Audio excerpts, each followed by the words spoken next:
All right, what's up, Giga Gamers? Good morning on this Sunday. It's day 4 at Worlds, which means we have the 1-in-1 bracket. I'm super hyped for this first matchup. We've got Cloud9 and T1. Both teams have shown elements of brilliance and had a moment where they stumbled, so we'll see who comes out best in this game. Starting out with the draft, we've got Talia, Maokai, and Poppy Bands. That's a big nod towards Blabber. He's shown that he's strong on all of those. Answered with Caitlyn, Renata, and Azir.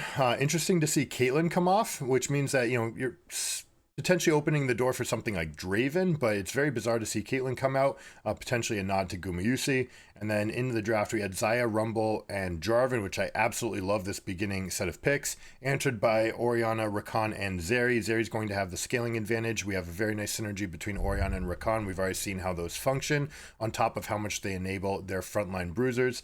And then second round, this is where things got really interesting. We got a Bard pick from T1. This champion had a pretty major change to his Caretaker Shrine in 13-18, making it so he can just double cast it now. All right, you're stacking up charges. It also makes it so you can roam around, you can keep more charges, and you have a bonus movement speed for longer. But they did slip a little bug fix in there where they say now properly people can see chimes through the fog of war, which means that there's a huge amount of counterplay available if you can kind of guess where Bard might go. And then Silas being picked into Orianna, which is very, very bizarre. This is not an ultimate that you like to grab. You'd have to be in the very middle of the fight casting it. So we'll see whether or not that becomes an issue for them. You can grab Zeri, Rakan, like you can grab some of these ultimates. It just doesn't feel like that good of a pick. So I feel like they could have done better here with Silas. And then we got our favorite champion in the draft here in Bel'Veth. This is pre-nerf. 13-20 gave her a massive nerf, but she's still exceptionally strong here. She can drive the tempo of the game with Rift Herald. And Zeri being one of the best carries around the Rift Herald pit, where you can bring people over. I expect to see Cloud9 battle for that, and we'll see how much tempo they can gain. So without further ado, let's check out the game. All right, T1 versus Cloud9. I'm ready. Predictions? What do you guys think? All right, first off, we get 3-man start, Bard Harass. We've got a little bit of a 1v1 here. This is never going to favor Jax. This is one of the reasons. So Rumble is the strongest pick that hasn't, well, let's say Ashe has not been picked nearly enough. But Rumble is the strongest pick that we haven't seen enough of in the top lane. There are some polarizing matchups, which is why they're careful about it. But I expect, you know, Jax, we're seeing basically every single game, Jax or Cassante, and then Renekton or Rumble. Rumble just so strong. This new bruiser change to him makes him stay in the fights a little bit longer. And he's still got the highest damage ultimate in the game if people are forced to sit on it. And you have Jarvan to kind of make that happen. You also have Bard to make that happen. Another thing that's interesting, the Bard pick came before the Bel'Veth, and one of the things that Bard does best is defend against Rift Herald, right? When the Rift Herald's going for a charge, Bard can ult the turret, the Herald will charge, and nothing will happen. So we'll see whether or not that ends up playing a role here. And whether or not they say, okay, you can have the Herald, we'll just defend against the buff and go from there, or defend against the charge, and then we'll just try to focus fire you to get rid of the Remora. We'll see what ends up happening. I'd like to see C9 playing a super aggressive method for the game, starting at 6:30, right? I want Bel'Veth to come here, help with a push. I want to go here, then push down to all 3 lanes, get recalls, allow Jax to come into the bot lane, and then have 4 people move over to the Herald. That's how I'd like to approach it, and then have an immediate push in top lane, but we'll see. Now, Bard, one of the big advantages that you have when you pick something that hasn't been seen before at the tournament is you potentially get to throw people off a little bit. You can potentially get some sort of matchup benefit. Oh, no, this is going to screw Blabber over a little bit. Did not see that they had this ward, so they saw him. He did not see them. He was tucked into that little pocket. I don't think he was able to like successfully hide on the right side of the Raptor pit. So Jarvan gets the first advantage in the jungle. Here we go. Look at Fudge. All right, so this is a great call. What's happening right here, Blabber realized that he's got his 3 camps. He comes over. This is warded. Notice that Jarvan has path to the bottom. That makes it completely safe for Jax to proxy farm, which has 2 benefits. One, he'll have a better recall. He's got the faster CS. It also makes Rumble try to get these last hits under turret, which can be kind of difficult on this champion. You expect these guys to have the patterns down pat, and Zeus obviously showing that he's guys has one take a burn from the Q, and then he goes in for the last hits here, so he's not going to have an issue, but he is going to take a little bit of chip damage. Each time that Fudge does it, he's daring the enemy team to come answer. What's it going to be? Are you going to come go for me? Or are you going to go for the minions? You see him buying this quick no magic mantle, which I absolutely love. Get a little bit of resistance to make yourself better. Let's see, we've got our first Bard engage. Good sidestep by Berserker. Taking some resources away even while he's in the 1v2. So well done. Now, are we going to get these Bard roams? That's the famous part of this champion. Going side to side. What is Bel'Veth going to do as far as respawns? She's probably going to go straight back to her Raptors. And I expect to see something like Raptors Krugs into a topside gank and then recall. Jarvan's first to the topside scuttle. Bel'Veth already got bot side, and we're going to have a battle for this. So this is one thing that happens when you end up with full clear versus full clear. If you get a convergence at the scuttle crab, it means that you can come contest this Raptor camp. So that was a level 2 Raptors, or level 3 I should say. And Jarvan is the first one to get that bonus. It looks like he's going to come after Blabber right now, actually going full in. Now, if Blabber can take this fight with the Krug still hitting owner, then that's going to be favorable. But he misses the W, means he's going to have to flash here for sure. Beautiful job with the damage mitigation. Rumble stepping ahead of the wave means Jax is going to have a chance to get this rebound. Cario, oh my goodness. Going for the magical journey into it looked like Q flash. Jumping ahead, going for that aggressive play. Just a 2v2, right? They know where all the junglers are. When all the junglers are on the map, that's when these matchups truly come to light as far as who's countering who, who's going for what. The early 6 here from Rumble has not missed a minion. In fact, because he proxied that wave, he had 6. Oh my goodness. All right. Yeah, so jumping ahead, they get that early kill into Fudge. So bad news here for C9, but luckily he still has his teleport. If you remember before, when he proxied that top wave, it meant that he was able to walk back to lane. That's one of the other benefits, is that you get to come back under your own circumstances. You can walk back to lane, no big deal. Now he has his teleport, so he doesn't feel this as badly. Bel'Veth correctly realizing that there's a lot of heat at the Raptor camp. Both teams have their recalls, so that means everyone's in position to help contest. Now, Silas grabbing an Orianna almost always is used for wave clear.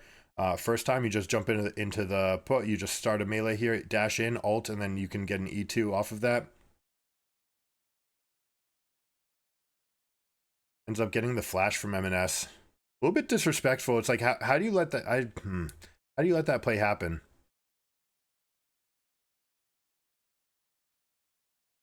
All right, redundant control wards coming out means T1 feels really strongly about this dragon, which makes sense. Jarvan is the better champion at this stage in the game, also has the experience lead, forcing Blabber to sort of act second. I like where he's hovering right here for this recall.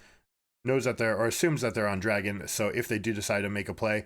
But this is something that you want to do. This is something Faker was most notorious for at the beginning. If you're going to hover, just recall. Press the recall button, that way you have options at least.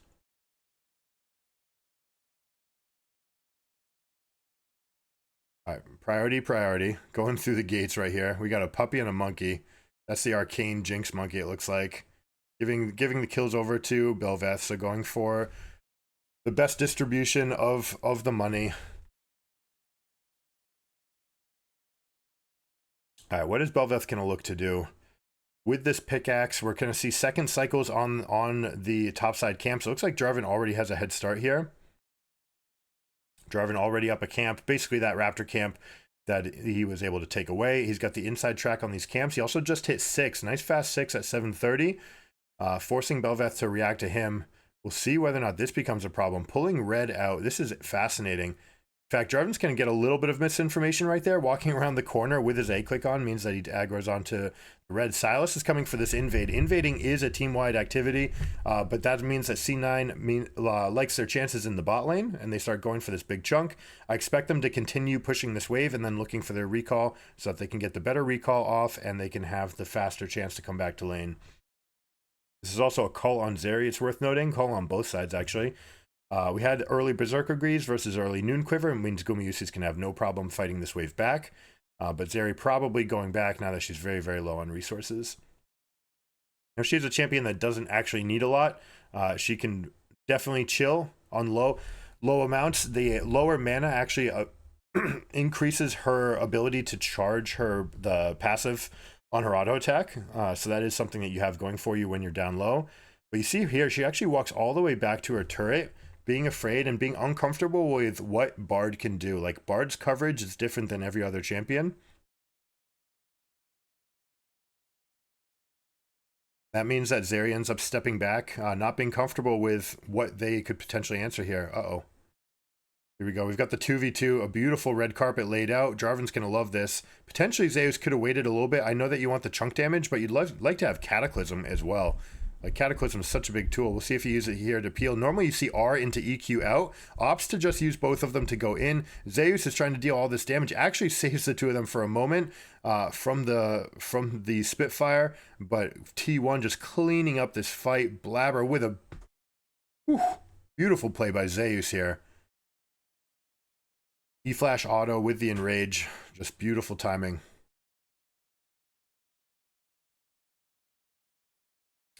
Everything coming up spades here for T1. They've got the minion advantage, means Guma's feeling pretty good about this trade as well. Also forcing the flash. Oh, going for an ultimate just to disjoint the turret. Makes sense. That does mean that Zeri will have hers. We'll see if she ends up trying to use it for the wave here. But T1 winning that fight means that we don't have any action on the Herald. And like I said, I really wanted Cloud9 to make a proactive play where they're able to push lanes, help each other move out, rotate together, and then create a 4-man play for this Herald. They end up going for just a gank up and top, which gets matched beautifully. 3v2, Bard is in the vicinity, well, 3v3, and they end up just turning it. Like that, yeah, as far as how much damage that does, that's probably amongst the highest amounts you could get. Also, compared to all the jumps and flashes that they still have available, you might want to not put all your eggs into the Cataclysm basket yet. This is still good enough, right? Those guys are cooking in there. I think that Bardo actually did more damage than good. That's one of the difficult things, right? You've got these champions that have ultimates that can be game breaking for either side, right? Bard, we see Talia, the Weaver's Wall. We see, obviously Cassante. Not in this tournament is Briar, but like you can have fantastic ultimates or just completely losing ones, completely different than just champions like Orianna, where it's like it's either good or it's nothing.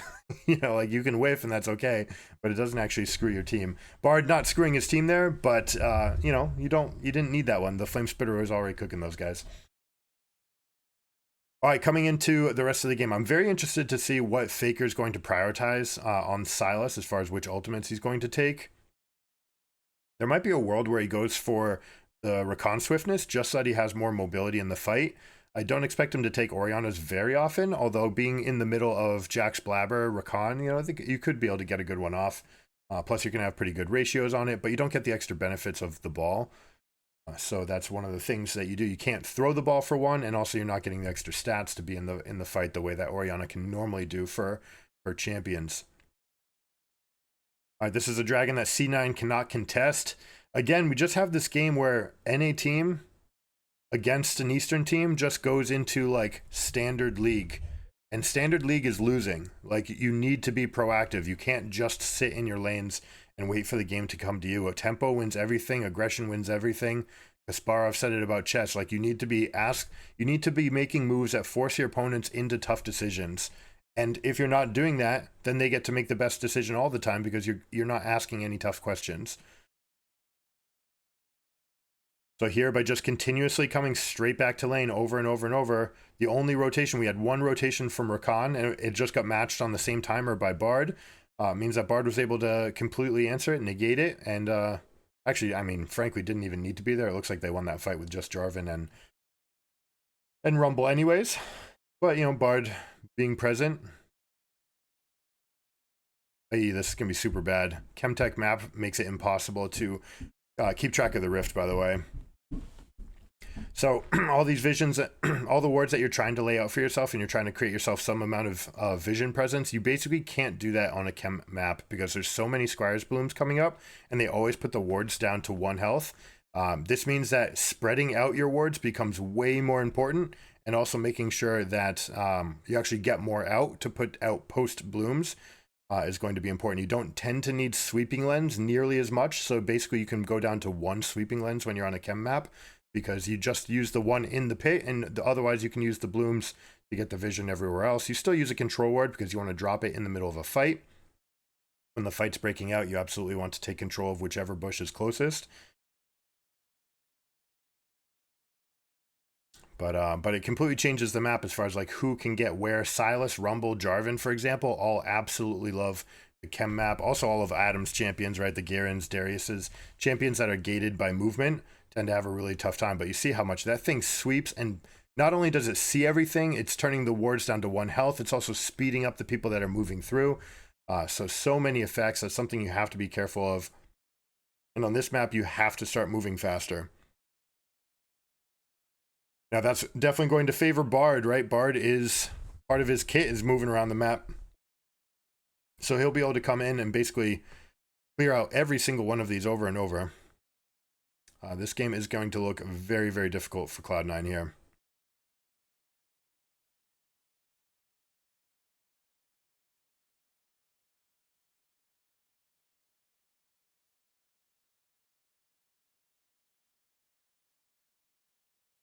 Silas moving over to the bot lane. They've got the AD carries in mid. This is to centralize your supports. It makes it so that they can roam around the map much easier. Also makes it so that you have the safest lane to farm in. Xayah and Zeri very super comfortable in the mid lane. Fudge finally getting a decent trade, it looks like. Nope. Gonna get roasted here. Actually roasted. Oh, not dead though. He'll come back in. Once you put the Q and the E on cooldown, Jax has no more defensive tools, meaning that Rumble knows that he can do everything, and we just see that combination of Rumble, Jarvan, super easy to play together, very effective. We just have a tier list difference right now across the board, really. Rakan is the only place where, well, all right, Orianna, yes, higher, and Silas was a kind of a miss on the pick, and Rakan is a win here as well. But Bard does its own things, but otherwise the other 3 lanes, boom, like that is a draft win for T1. Too many winning, just meta better picks. And the synergies are super high too, right? Like look at what these guys can all do together in a fight, the way that they all synergize. Jarvan can, either one of these can move up together. You have AD, AP combination, so perfect split in damage. Beautiful ability for each of them to hold down a target. So the chain CC is there, the damage is there, the synergies are there. It's a really strong composition in general, put up by T1. The only weakness that I see is Silas, but they're gaining the synergies for these other champions, right? Extra lockup, something to set up a Xayah, something to set up a Jarvan, or vice versa, right? If one of them gets a lockdown, then it allows you to start the chain, and that's something that you don't get from every champion, right? If you don't want to play Syndra, for example, Syndra has been the losingest champion, I think, at Worlds so far. Be interesting to see that. I think Kai'Sa might also not be doing well. But Kai'Sa's in so many games that we might be looking at just like a 50-50 just by sheer like sample size. But I do think that Syndra's actually the worst champion right now, with at least like 4 games played. Which is still obviously a tiny sample size, but it is what it is. These guys will see. Like we've seen it. It just feels bad. It doesn't come online soon enough. The QE combo, like Merc Tread's too easy to play against it in lane. And then we just see that it kind of folds. It loses the push pressure that it used to have. It's just not the same champion that it used to be. All right, let's take a look at lines of scrimmage here. Actually, we get good chunk damage onto Owner to start this. But he's able to pull himself out. We'll see if we redraw the lines of scrimmage. Rumble's going to swing this. He's going to drop an ultimate right like this. No, he ends up putting it in the bush so that they can just go for the chase because they've already secured the dragon for themselves. Beautiful Q flash from Bard. Oh my goodness, Carrier, did you see that? Bard throwing the Q, realizing that it would hit one, and then flashing over so that the Q pass through would go and stun the other, connecting the dots. Oh my goodness, what a beautiful play.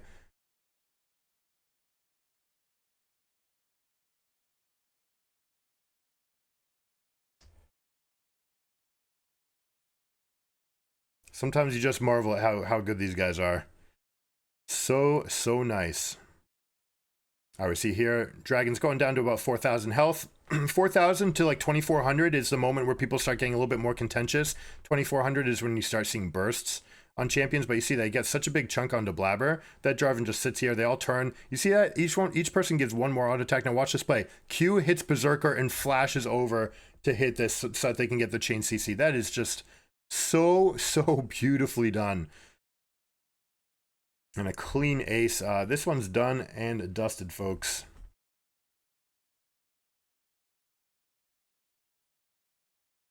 So that means coming out of this game, talking about the format a little bit, T1 will move into the 2-1 bracket, which means that they'll be playing a promo series against one of yesterday's losers, okay? So those teams will have time to prepare against themselves, get some good match prep. The loser bracket is going to be the 1 and 2. We haven't seen the 0 and 2s play yet, but whoever wins their series tomorrow will be playing against the losers from today's matches. Today we have 4 matches. Everyone in the 1 and 1 bracket is going to move into those elimination or promotional series. And then we'll see best of 3s from here on out. This is the last set of best of 1s. Today we just have 4 of them. Thanks for tuning in. I appreciate you guys hanging out with us and watching the games here. Make sure you guys like and subscribe, support the channel, and you can see every minute of action at Worlds. We'll be covering every game. So 12-0, 11K, we'll get an idea of how they like to end the game. What you're most likely going to see is side lane to side lane, 1-3-1 on the carries, and then they're going to move over to the Baron pit. Right now, they're feeling pretty confident that they can just go straight there because they've already obliterated 5 turrets. And if the enemy team wants to fight them, so be it. Like, we love that. What I don't like from Silas right now is he just used his teleport to go bot. So a little bit of a hoodwink. You could be distracting them saying, oh, all right, they don't want to get Baron yet because they're already using the teleport. But it also means that Faker's kind of stuck here. I like what Sven is doing. I don't think he should be clearing that ward. He should be stepping ahead.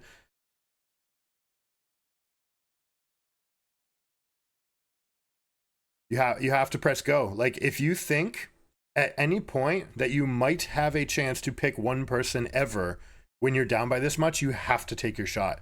Right, that is the only way. And playing safe right there, be like, oh, I wonder if they're baiting me. That doesn't do any good, right? If they're baiting you, okay, they chose one of 10 different winning plays. That's fine. Another one, the more popular one, would be that they go to Baron buff, and maybe you can get a Silas kill in return. Absolutely want to see them take that shot. Faker took that ultimate because he's like, oh, shoot, they might be engaging on me. I'm going to take swiftness so that I can charm anyone who touches me, and I'll just run away.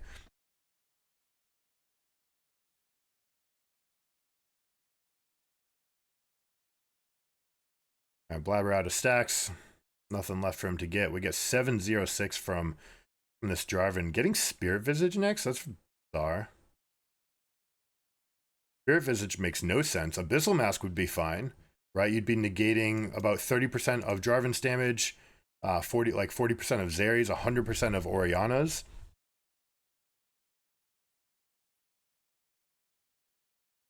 And on top of that, you'd be amplifying all the damage from Rumble and Silas. So, I don't know. Maybe owner. This used to be the recipe for Abyssal Mask. I'd hate to think that they didn't get the memo on that, but you know, could be. Could also just be they want the best spike for right now. What's the best item in the game for 1,200 gold? It's that. So you can just stay topped off. You can take some amount of poke and move forward because they're just going for ending. Might be a potentially better strategy in general than just going for elixirs. We see the fight. They're going for fighting points. This is, you know, this favors C9. There's no reason for T1 to actually go for this fight besides ego. Trying to go for the extra kills at the end of the game for the fans. But, you know, that's next to someone's turret. There's a chance that you can punt that away. But not this game. T1 with a clean win. Beautifully done. So they're moving up into the winner's bracket. I won't spoil anything in case you haven't seen yesterday's games. Make sure I'll put a link in the description below. You can check those games out if you haven't seen them. All right.